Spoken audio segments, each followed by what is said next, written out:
மற்றும் ஒரு அண்மை செய்தி, கேரள மாநிலம் வயநாடு நிலச்சரிவில் சிக்கி உயிரிழந்தோர் எண்ணிக்கை 160ஆக அதிகரித்திருக்கிறது. அண்மை செய்தியாக பார்த்து வருகிறோம். இது குறித்த கூடுதல் விவரங்களுடைய நிகர செய்தியாளர் பாலாஜி.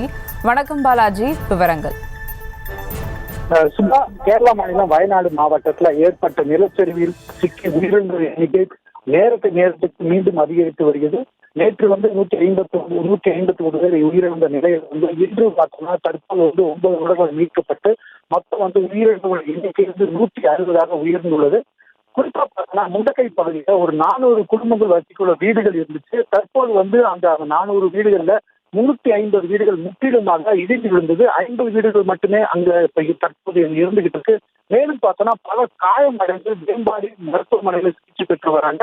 மற்றும் பார்த்தோம்னா சிம்ஸ் மருத்துவமனையில, அதாவது வேம்பாடி அருகே உள்ள சிம்ஸ் மருத்துவமனையிலையும் சிகிச்சை பெற்று வராங்க. சிகிச்சை பெற்றவர்கள் குறித்த தகவல் இதுவரையில் தற்போது வெளியாகவில்லை. தொடர்ந்து 2ஆம் நாளாக மீட்பு பணிகள் மும்முரமாக நடைபெற்று வருகிறது.